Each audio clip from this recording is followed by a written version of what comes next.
We are at the Old 100 Gold Mine. We are all dressed up and ready to go in the mine. Can we record? You definitely, yeah. There you go. We're gonna see you mining. Work up the very top of this mountain, guys, about 12,800 feet. We work good back and forth, guys, by donkeys. Gentlemen ride up there, work their time, come back down. They did that for nearly 20 years, guys. In 1904, they went up there and built themselves a 3-story bunkhouse, and they started on a tram system. If you look at the very top, you can still see a couple of boards sticking straight up there. Once they got the tram system installed, it's kind of like the one down by the Mayflower Mill. Oh. Little buckets on the cables. Mhm. They could then hop in the buckets, ride up to stay at the bunkhouse and work. Huh. And then material would come down to where the mill would be down here for further processing. They mined like that, guys, up into the 40s on 4 different levels. Wow. And then in 1968, a company by the name of Dixieland purchased this mine and they pushed this tunnel in right here. If you look above us, you can see this large tailings pile. They pushed that tunnel right there, and one more tunnel above that, turning it into a 7-level complex. That is not as much as Brent's. We're going to get out, walk around. I'm going to run some tools for you, show you different parts of the mine, and explain to you how we mine this mountain, all right? Nice. All right, guys. A couple rules on the way in. I need you to stay sitting down and keep your hands inside. It's going to be very tight along this side and a little bit wet. By the time we open to the, by the time we get to the back, guys, you'll feel like you're at home. Okay? All right, guys. That's not good. Mom's claustrophobic. Yeah, you're not that bad. Until somebody hugs you while we're in there. Is it gonna be you? Yes. Here we go. Hi ho, hi ho. Missed gear. Where's it at? It's like in the semis and the manuals. Where's that gear? Dang it. All right, guys. Let's head on in. Now we're going. Don't feel like it. He's. Ah. Hi ho, hi ho. It's off to work we go.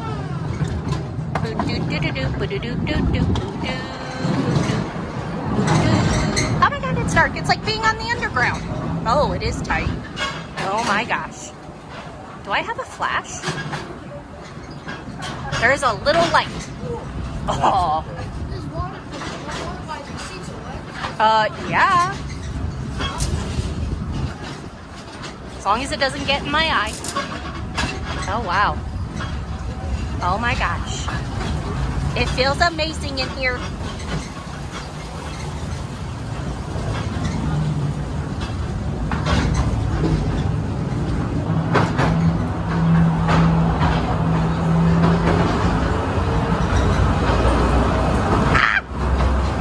You sped up to get 3 minutes. Yeah, he did.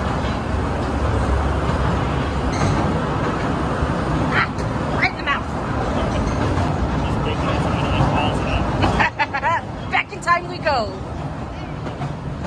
How many gigawatts? 1.2? 2.1.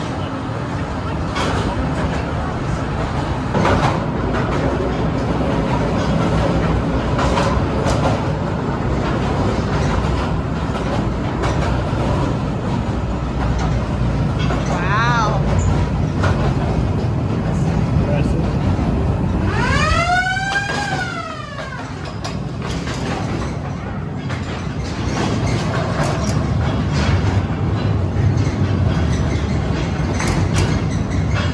No smoking.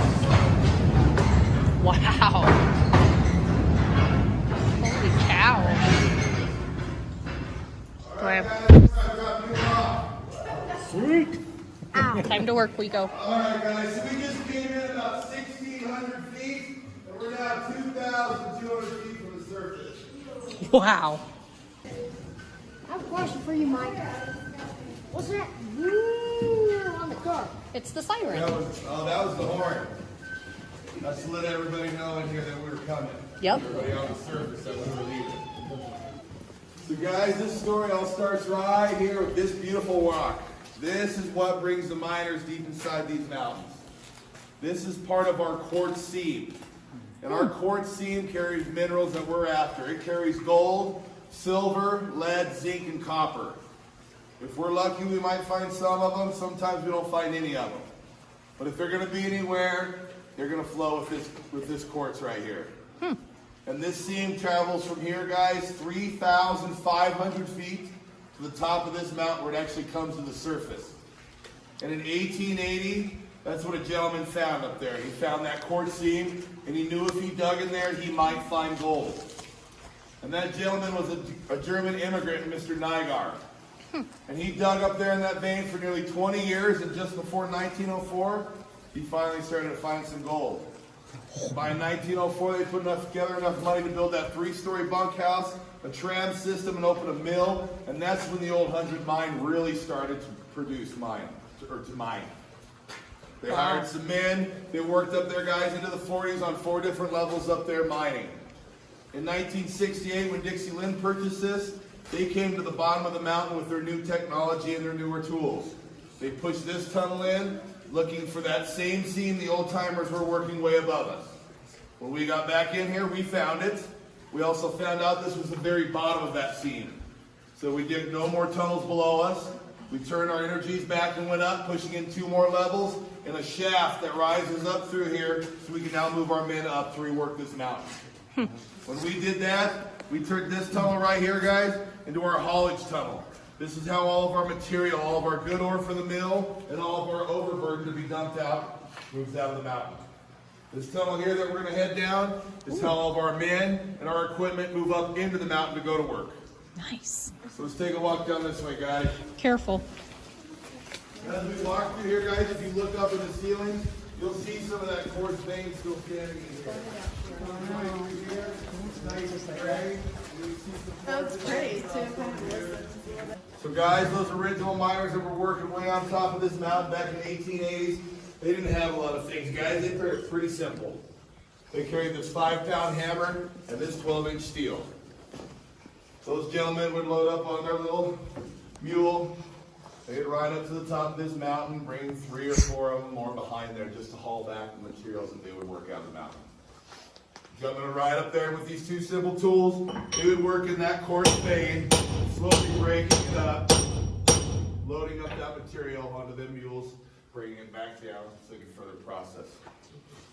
By 1904, we had that beautiful 3-story bunkhouse up there, and we needed men. A man that could run those 2 tools right there, guys, could make himself about $1 a day for a good 12-hour shift. 25 cents of his pay went back to the bunkhouse for his dinner and his bed. We came home with 75 cents out of that dollar, which was still pretty good. The cobbler in town, our shoemaker, he made about 55 cents for his day's efforts. So there was some money to be made if you were willing to work for it. If you're after a little bit more money, the first thing you did was found yourself a partner. And up here in Silverton, it was usually a brother, an uncle, or one of your nephews, and if not them, it's a buddy you've been to school with. So you guys would come up, they'd issue you guys this single jack right here, and this 2-foot steel. And by the time we had these guys, we weren't just working at the seam, working at the surface, getting that quartz. We were moving forward, guys. We were starting to dig tunnels. Moving forward, looking for more of that rich quartz that lay beneath the mountain. At that time, guys, the 2 of us would come in, and we're looking to drill about a 2-foot hole here. These gentlemen would come in, set up where they would be working, and one of them would start swinging until he was tired. And as he got tired, he'd pass it over to his partner. And if you weren't swinging, you were shaking. And the shaker was his job was to hold on to the end of the steel, and every time his partner hit it, he gave it a little turn. Our goal is to drill a nice round hole here. But this tool right here, guys, only has 1 surface. So if we didn't have our shaker turning it for us, we just kept pounding it. We'd pound it so tight to that rock we wouldn't be able to get it out. Oh. And then at that point, we'd have to go buy a new steel. And neither me nor my partner make that kind of money. So guys, we kept it very careful. This work right here, this 2-foot, I've been about 3 hours of our day. Wow. I did about 30 of these holes so I can move forward. Wow. So we got a lot of work, guys, a lot of work ahead of us. Very slow going. And we worked like that, guys, in this mine until about 1910. And that's when we got electricity at this mine. We actually got electricity up here in Silverton in 1906. That was before most people in New York knew what power was. That was A before gentleman by the Chevy. name of Nicholas Tesla was an inventor down here in southern Colorado, and he invented some of the first power plants in the world. And we used them to power these mines and our furnaces down in Durango. Wow. So guys, we had industrial equipment now. The men loved this machine right here. This was far better than swinging this hammer. The two gentlemen could bring this machine in. We break it down into about 3 parts, load it in our ore bins, and our little mule will bring it in for us. Once we get it in, guys, we start by pinching this beam right here between the ceiling and the floor. Once we got it tight, we can mount on our T-bar and then our drill. The T-bar slides up and down this beam, guys, so I can drill a series of holes. I can then scoot it over, drill another series of holes, scoot it over again about 3 times. Our goals, our working tunnels above us, guys, are only about 4.5 feet wide by about 5 feet tall. Just wide and tall enough for us to get our tools and our materials in, to find that quartz seam, get it out, because that's where our minerals are, and get it to the mill. That's how we all get paid. So guys, as our gentleman brought this drill down into the mines and started drilling with it, they paid no attention to the amount of dust this machine created. These men drilled in day out, day in and day out. About 1920s, this machine had consumed hundreds and thousands of miners' lives. They nicknamed this the Widowmaker. Very horrible machine. This thing was producing all this dust. These men were coming down here, breathing this in. It was literally filling their lungs up, and they were suffocating on all this dust. Wow. It was silicosis. About 1920s, we started to step in and we made some changes to this machine, guys. We added a new port down here and started to run water through it. So now we had a path for our water to move through our machine, and we got a new drill steel that now had a tube that ran all the way through it. So now we could deliver that water all the way up. Right. Is that what where Brent we were used? drilling. Just got rid of all the dust, guys, created a slurry. Fixed that issue. At that same time, we got our new steel with a tube in it.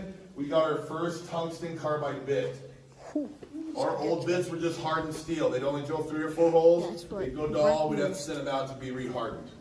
The tungsten carbide would drill 40 or 50 holes. Nice. Once it went down, we could unscrew it, screw on another one, and keep going.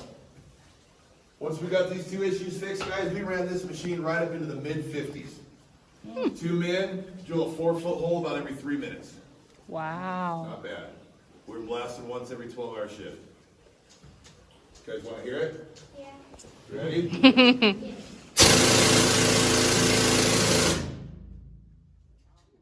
That's loud. About half your day, guys. 6 hours out of your shift. Get all your holes drilled out. You can pack your drill back. Come in, load it, blast it, start to clean up. Rest of your shift, all you do is shovel and clean up all that muck. Getting ready to set this drill back up again and drill those holes again. Continuing our tunnel. In the mid-50s, guys, we got this beautiful piece of equipment right here. We still run this machine today. I love this tool. It's fantastic. This was our first and pretty much our only single-man drill. Weighs about 135 pounds. I packed this in by myself. Well, I pack in my drill, guess what my partner does? He's packing a drill now too. Oh. So both of us are drilling. We're working side by side drilling. One of us will work the uppers, one of us will do the lowers, or maybe a left and a right. We're pretty much racing each other. It's a good way to keep everybody moving. When we got this new machine, guys, we pack it in, we hook it up to our air and water, and this machine actually floats on air. Huh. We nicknamed this the jackleg drill. Fantastic machine. So now I don't bear the weight of it, I become the pilot. It does the work for me. We went from drilling these 3 or 4 foot holes in about 3 minutes to drilling 3 or 6 foot holes in less than 3 minutes. Wow. 2 guys to 1 guy.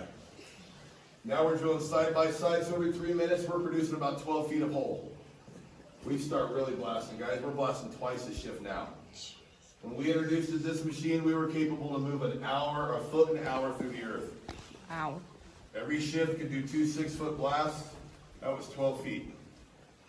Really good job. This machine right here, guys, drilled this tunnel that we're standing in. If we look right above us, we started our ribs right here. If we look at this rib, we can travel 6 feet forward to see our next rib. That would have been 1 blast. 6 foot forward, there's another rib. That's another blast. There's another rib, and there's another rib. So we can actually see our progression as we look through our mine here, how we move forward. You guys ready to hear this one? Yeah.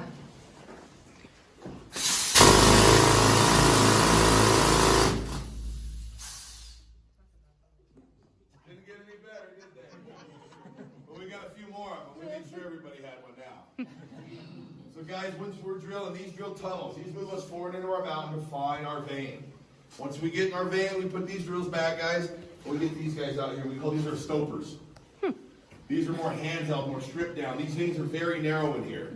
A lot of these veins that these guys work, guys, were about 24 inches or less. Very narrow little stretch of rock, so I hope you weren't claustrophobic or scared of heights, because these veins run about 310 feet up through the mountain. Wow. So a very narrow, tall little spans of area we would work out. We get in there, guys, remove that quartz, get it hauled out to the mill. That's how we all get paid. Get that mineral-rich quartz to the mill. You got any questions, guys? Do you? Are y'all still doing it today? Not up here, but there's a lot of mining that still goes on more or less like this. Some parts of it have changed, but we still got a lot of my partners out here still running the same drill right here. Is there an exit this way? Same way we came in. All right, guys, let's take a walk right down here towards that keep outside and take a look up there. So guys, in 68, when Dixieland pushed us through here, that train that we rode on the tram would have came right here underneath our feet and dropped us off right here. The train ride was only our first journey on our way into work.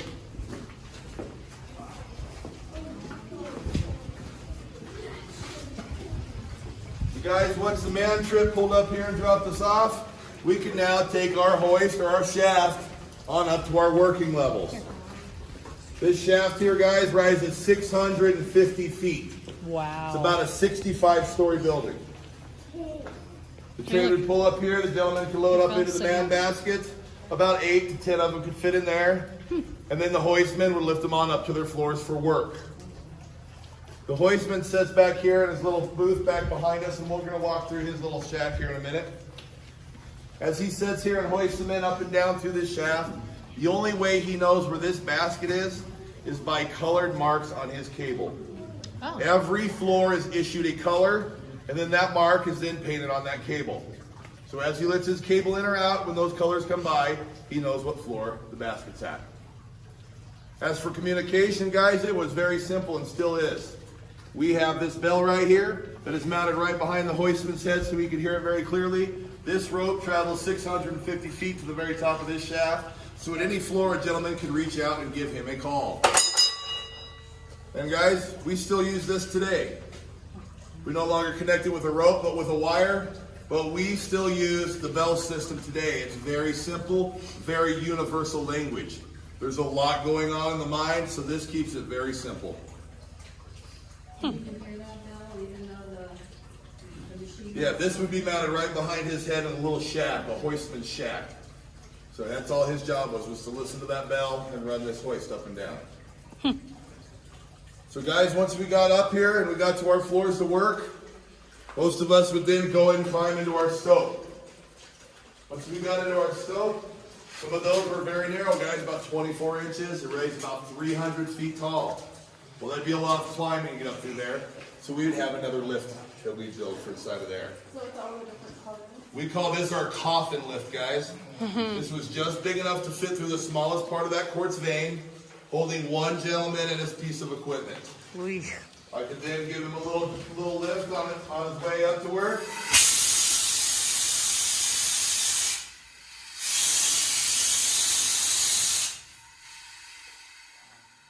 And we called that our coffin skip.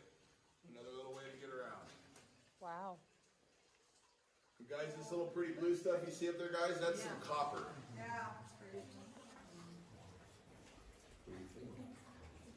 Yeah, Levi. Does Brent have coffin chutes? No, he has cages like this. Ah. What makes it run dry? You found all the veins you could find. Yeah, we Explore that vein. Yeah, and then kind of yeah.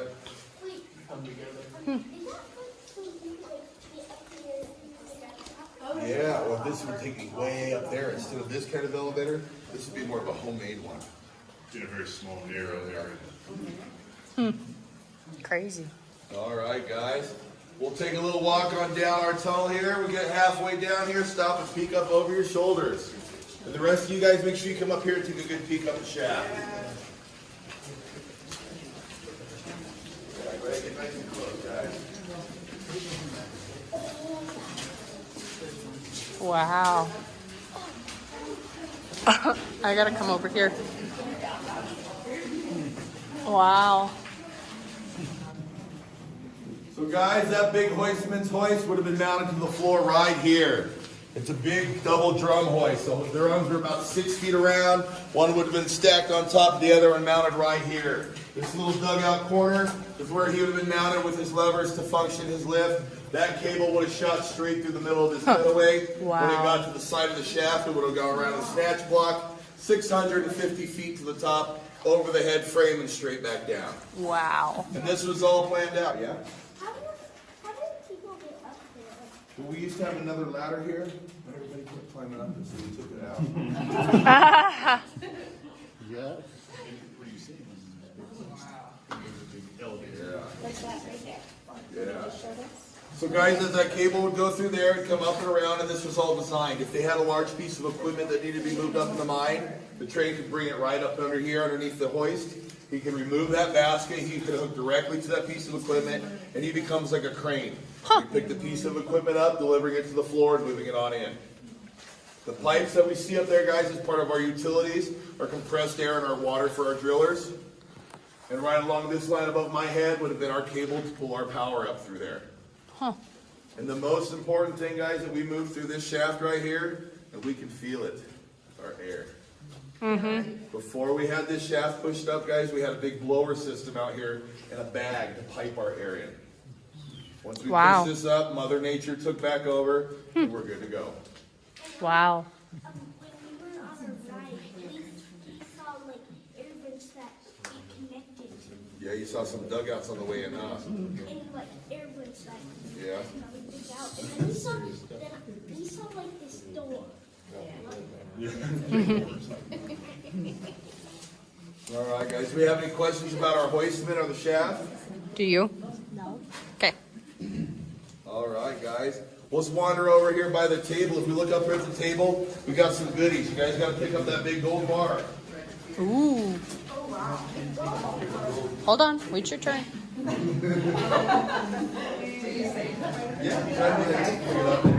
There you go. Go up there. Get in line. Go behind them. Well, get in. Quartz, some quartz crystals.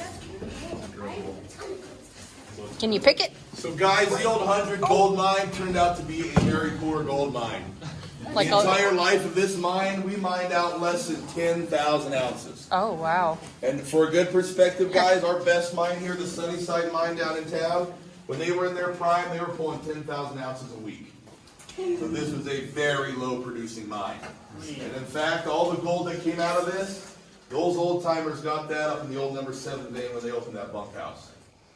After that, guys, we were chasing a dream. And up into the 50s, we kept mining and kept pushing, and all we kept pulling out of here, guys, was this right here. This is how this mountain got its name. This is Galena. This is 90% lead, 10% silver. You guys want to pass this guy around? Yeah, it's pretty heavy. So guys, this didn't have the value of gold, but it still did have a good value. So we sold off the Galena for the lead and silver content, and this is what paid for the day-to-days. It kept the doors open, kept everybody drilling up into the 50s, You got hoping it? that somewhere in one of these veins they were going to find Levi. some big gold seed.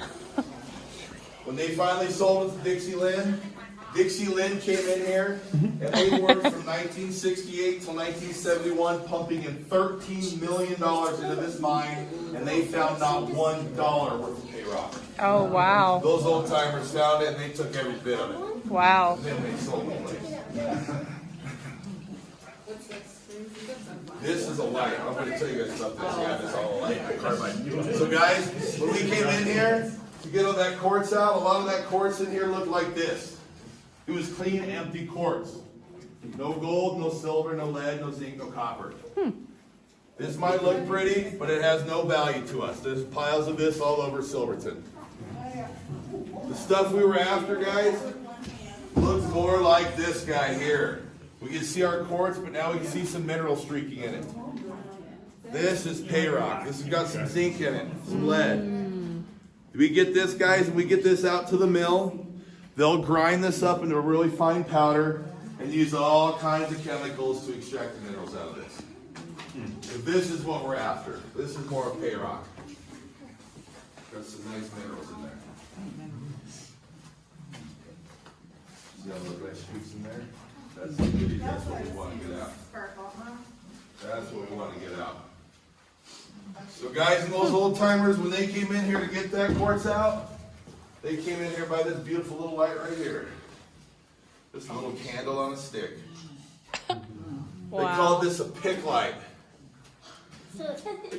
Little candle right here and a little metal stick. Every miner was issued the pick, and for every shift he was given 2 candles.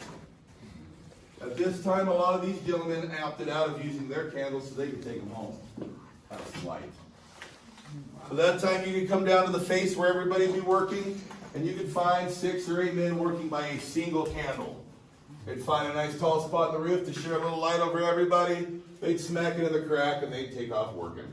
Wow. And as we'd be in there working, if I was shaking for my partner, if I was the one holding that steel, and he was having a hard time seeing it, I wouldn't want him to hit me and hurt my hand.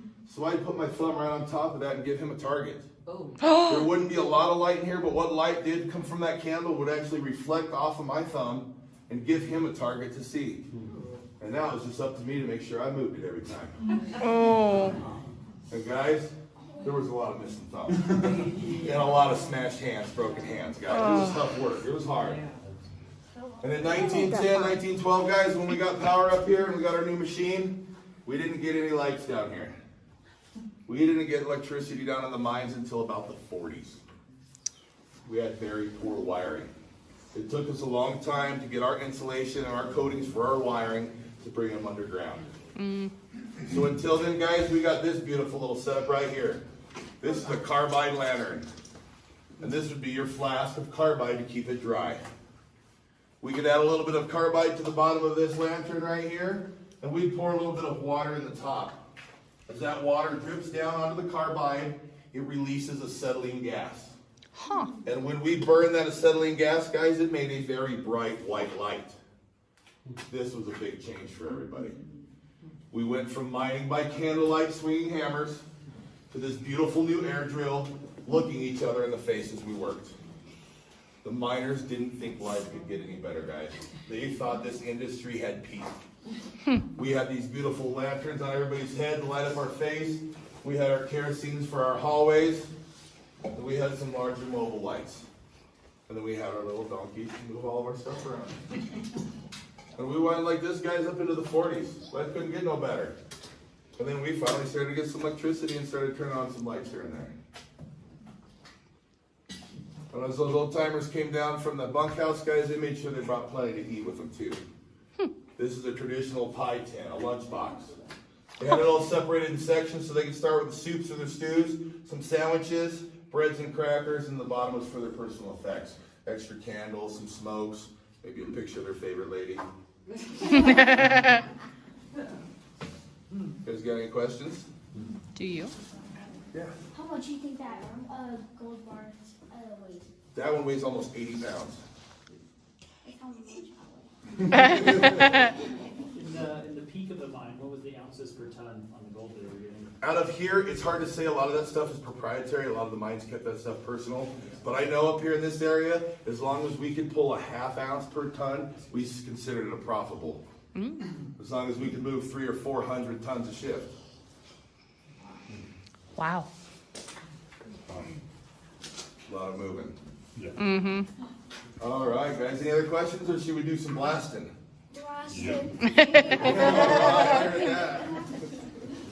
All right, guys. Let's scoot right down here, and we'll talk a little bit about how we blast it.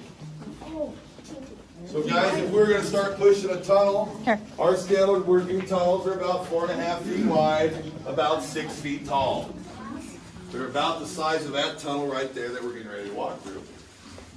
We come in, we find a very nice small narrow gauge train, which is very helpful because our little girl would be bringing in our tools for us on our little wagon. Once we got here, guys, we'd start by setting up our beam, and then our T-bar and our drill. You can see where we move this about 3 times, drilling all these holes out. Once we get all of our holes drilled out, guys, we pack up our tools, we slack off around that corner, sitting in the powder handler. Back in the day, we called this guy the monkey, and he was about a 13-year-old boy, the powder I monkey. know what the things you're about. And as the monkey came in, he would open up his powder bin and start to scoop out the black powder and pour it into the holes. As he fills up the holes, he grabs his packing rod and very, very carefully stays out of the way of it, packs the powder in there nice and tight, making sure it doesn't go off in his face. Once he gets them full, he grabs his wooden plug, puts it in there and smacks it with his mallet. He moves through here, filling up all these holes through here, guys, and he leaves this one open right here. This hole is very important for him to leave open, because this is where everything's going to start for us. When we talk about blasting or popping our rock, we're not going to blow it up. We're actually going to implode it. We're going to get it to collapse and fall in on itself. And we do that by setting off a series of small explosions. We start with these four right here. When we set these four off, they're going to collapse and fill up this space, creating a slightly larger void here. When that goes off, now that gave me room for these two down here, and then these two up here. And once I created a larger void, now I got room for these two over here, and then these two up here, and then these four out here. So we can get bigger and bigger and faster. We can do all this, guys, nowadays in less than 30 milliseconds, half a second. Wow. Did you guys used to use TNT? Do what? Some of them did use TNT. It was very dangerous, the TNT was. So a lot of them stuck with the black powder. What is it? That's our blasting box. This is where things got fun. So guys, when we first started doing these, timing these out, we used different lengths of fuse. This was difficult. We had to make sure our lengths were all right, and then we got them all lit, and that we had enough time to get around the corner and hang out with our buddies. By the 1920s, though, we had this beautiful blasting box, guys, and we had electric blasting caps. These blasting caps were all marked with different colors for a different amount of time. You could then wire them all together. 1 jolt of electricity out of your box would start all the individual timers. Works perfect. And they did. They worked very well. So now at that time, guys, we could come in here and very simply set out our timing. We'd start right here, these fours with our aughts, our zeros. Then we'd have our 1s, our 2s, our 3s, our 4s, our 6s, and then 8s and 14s. When that all goes off, guys, all of this would become fractured. It would look like a puzzle, kind of locked in the wall there. So we need to get that out, relax it. We have 5 more giant, larger ones that go off here, larger loads. We call these our lifters. When our lifters go off, guys, they take all this fractured rock, they pick it up, and they throw it out here, kind of fluffing it up, dispersing it, so now we can get a hold of it a little easier. When those 5 lifters goes off, guys, this rock right here is going to let out a big bilge of dust and all this burnt gas from all that black powder. We do not want to breathe that in. Very toxic for us. So as soon as that blast goes off, we run around the corner with our water hose and we start misting down the air, washing it down, knocking down the dust. Once we get the dust knocked down, guys, we come in with our sounding bar. That big blast just shot a shockwave down this tunnel, and we need to make sure our back is still tight. We don't want any hanging rocks above our heads. So we come in and we start to listen, and we're listening for any hollow spots in there. We don't want to sound like that. Not good if we hear that or this. Big hollow spot. So guys, we hear that above our heads, we do whatever it takes to remove it. We do not move forward until we get that bar down. Whether it takes us drilling a little hole and setting a little more explosive in there, we get it down, then we can move on. If we don't, we come back in here and start those drills. We might rattle it loose and then it'll fall on one of us, and it usually didn't kill you, it just cripples you. So once we get that done, guys, now we can come in here and start mucking this up. That blast we just made, that's 4-foot area, guys, would be nearly 4 tons of material. So it's going to take a couple gentlemen a little bit of time. We'd come in here and our larger stuff we'd crush with our sledgehammers. The smaller stuff we'd be able to scoop up with our shovels. We get it all shoveled up, fill up our bins, guys. We take them and dump them down the chutes. The chutes are like our conveyors. They move our material down our mountain from one floor to the next. We get it all the way down to this floor. We load it on the train and haul it out. The old timers brought it down. They loaded it on the carts and sent it down the tram. Very slow work, guys. Any questions? You have any questions? No. You guys gonna do that? I would. Go for it. Get the hell out of this. He was like, oh, no. You might have to wiggle it when you pick it up. There it goes. Boom. Wasn't what you were expecting, huh? No, I wasn't. How loud was the noise? Let's see. It was pretty loud. It was definitely loud, and more so than being loud, it would hit you very hard. It almost push you over. Just the air wave that came off of it. That's why I wanted to make sure we were around a corner. Because when that blast came, it'd blow right by you like wind, like a train driving by. Pretty much like in the cartoons. Kind of, yeah. Will it, like, if you were like standing right there and you got it, would it like break your eardrums? Will it break It your could. eardrums? Yeah, and worse than that is what it does is it could hurt your liver or your kidneys or collapse your lungs. Oof. It would hit you so hard. What was the pay rate for who packed the holes? The pay rate for him, those kids were probably making maybe a quarter a day. They started off, these kids started working in the mines about 10 years old. And they were making about a nickel a day. And as they learned more, they moved up, they made a little bit more money. All right, guys. What was the work expectancy, life expectancy of a worker? In the early days, it was about 20 years. Wow. 20, 25 years. not bad. There was a short area where it was only about a year that these guys were living for working in the mines. But there was different jobs in the mines. Not all the jobs were the most labor intensive. We left those for the younger ones. The really young ones worked their way up into it. Then they did the hard jobs for a little while, and then they learned on and they kind of moved out of it. And then we had lots of other, we had shifters, we had track bosses, hoistmen, slusher tenders, stuff like that. Stuff, the older guys. We didn't all have to be the hard workers in the front. There was a lot of other jobs that some of us older guys could still handle and maintain. All right, guys. Let's take a little walk down this tunnel. When we get to the end of it, take a left. We'll walk down the ramp and meet around the big rusty chute.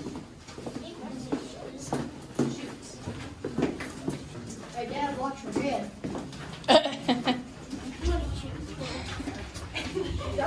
Oh, wow. Better not be mad about letting shoes fall.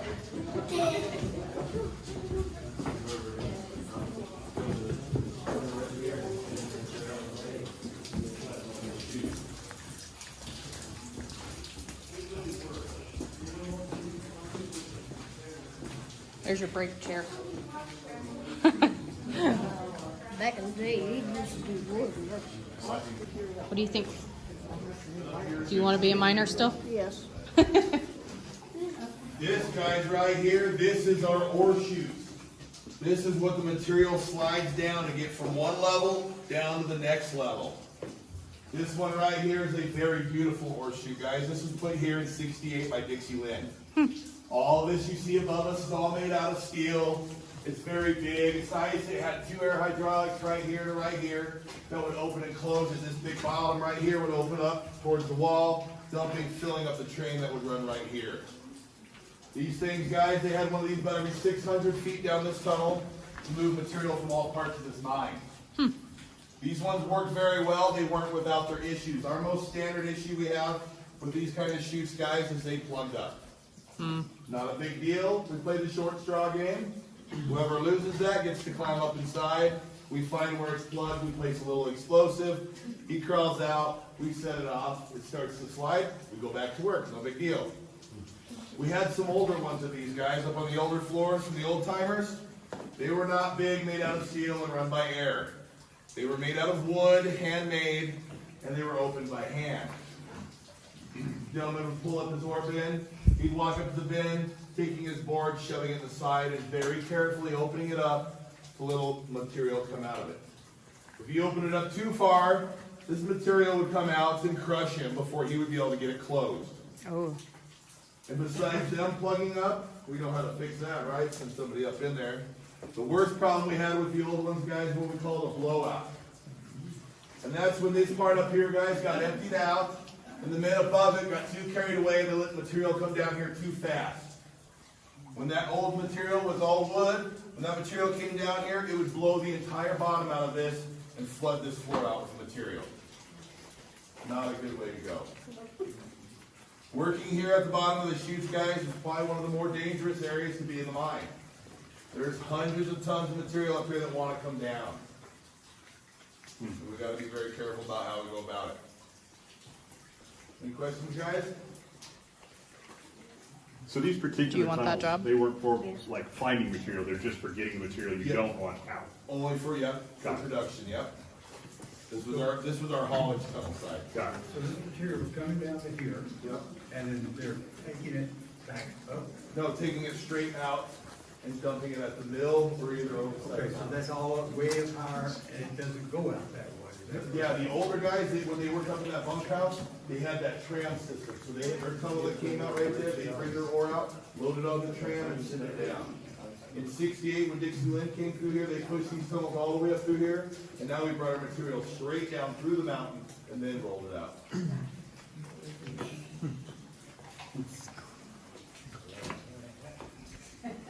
Was there a sorting process for desirable ore versus? Yeah, they did all that out at the mill. Okay. Yeah. They had some ore that could skip a certain process, or some ore that needed to have an extra process added in, so they would sort that all out at the mill. Our job in here was just to make sure it got out of the mountain.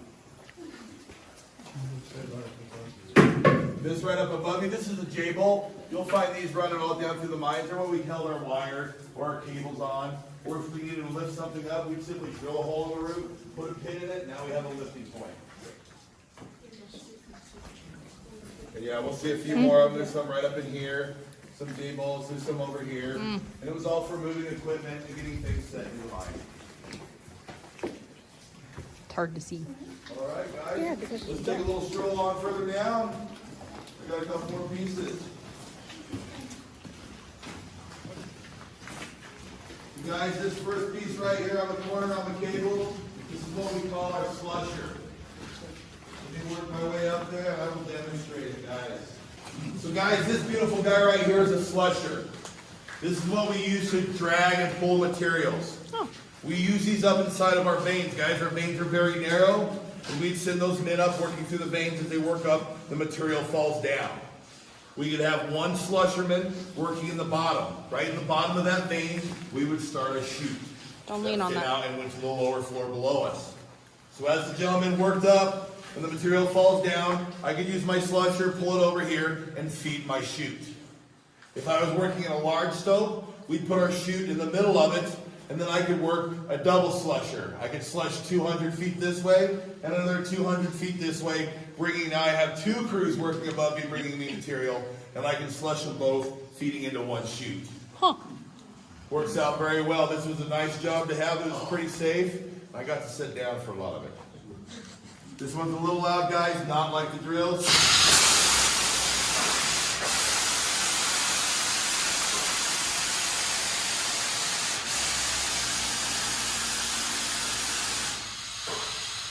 Back and forth like that. When I send it back, it'll let it pull over the material. When I call it forward, it locks it down and it drags the scoop to me. Super simple, very handy. And we can make these buckets as wide or as narrow as need be to fit in whatever path we're in. So it's kind of like a zero turn. All right, guys, let's scoot down here and check out this guy. I've seen that before. Have you? Yeah. See that bucket? That's This guy right here, guys, What's in the bucket? this is another game-changing piece of mining, guys. When we got this piece of equipment, it was just as important to us as when we got that first air drill. This changed what we did.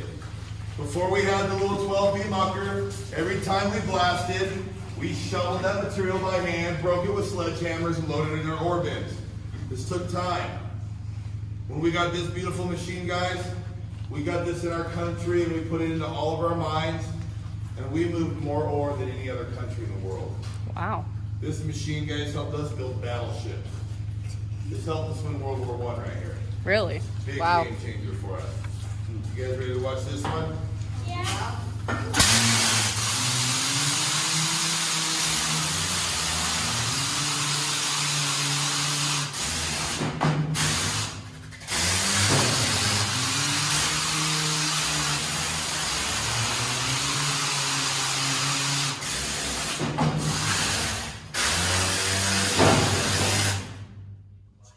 Wow.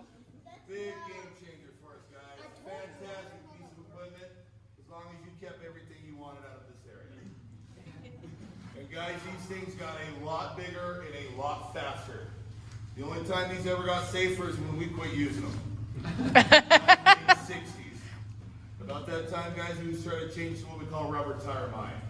That's when we started to adapt surface equipment to bring underground. We started to remove the cabs off the tops. We put the cabs in between the wheels and started making them flat.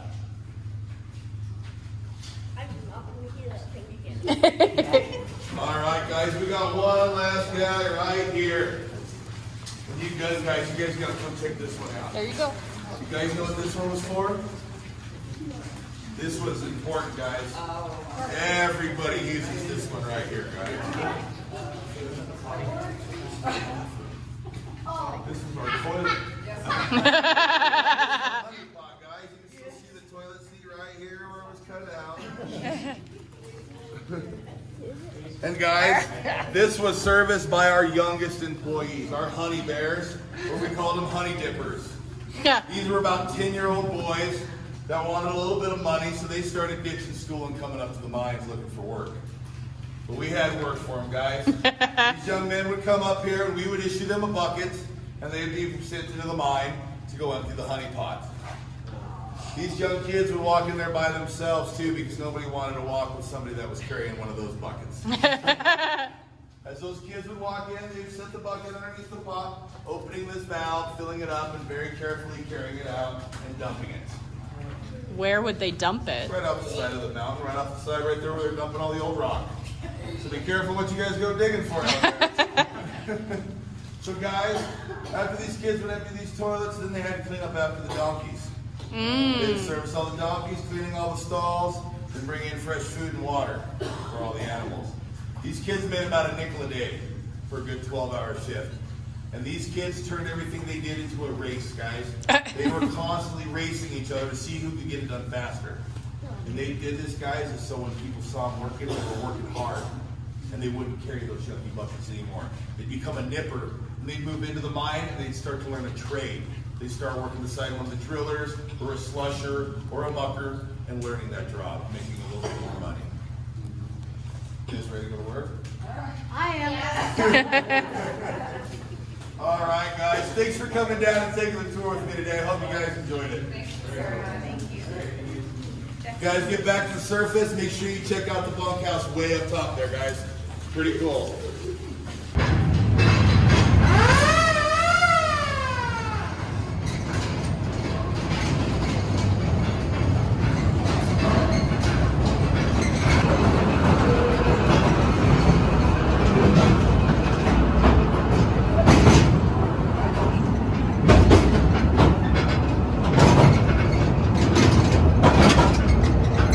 There's lights at the end of the tunnel.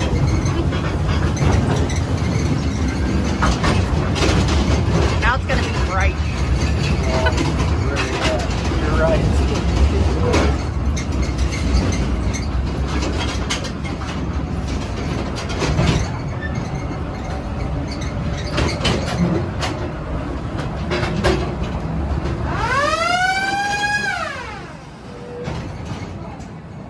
Oh. Guys, the train's we don't have no steering wheels. We only go two ways. We go forwards and backwards. So again, like a zero turn. So guys, you be right in here, and this little guy right here, you stand right here. This is our little pilot's hole. Right here is our brake lever. Okay? Here's my horn button. And here's our lights. As we roll two directions. Yeah, come on in, guys. Ooh, careful. I mean, I'm the boy with very long hair, and I've always wanted to be a miner. Well, Guys, you can't as we have long roll hair here, in the mine. There's only two ways we roll. We either roll into our mine or we roll out of our mine. So either forward So we or either back. push it forward or we pull it backwards, and we call this our dead man. Because what this does is if anybody was to let go of this, it shuts that train off. And we have two different styles. We have this style here that works on the lever, and then we have the other style where we put it in, and then we have a pedal we have to step on. Nice. So as we go in there, and then the farther I push this, the faster that train goes. That's why when we first started in on the bumpy track, it went nice and slow. And then when we got to that smooth track, we opened it up a little bit and cruise on in. Yeah, then we go 88 miles per hour. And then Back to the Future, we went back to the past, huh? Yeah. But it's pretty simple, guys. That's how this one works. Yeah. This is what we call this our 6-ton Loki. This thing weighs about 6 tons. Oh my God. Yeah, and we need that to push all these heavy cars in and out. Is that one that used to be the old one? That is an old one. That's a little 3-ton. He's just a little guy. How are your ears? My ears are so-so. I lost most of my damage listening to loud music. Self-inflicted. So guys, when you were checking out our little one over here, that little guy out there, that's the one we originally started this tour with. That's a little 2-cylinder diesel. Oh. And he was very loud. Oh yeah. I like Nice. them diesels. What do you say? Thanks, man. You get, guys, you get. That's a pretty rock. Nice meeting you. Nice to meet you too. I'm glad you came out, guys. Thank you so much. Okay, let's go look at the bunkhouse then.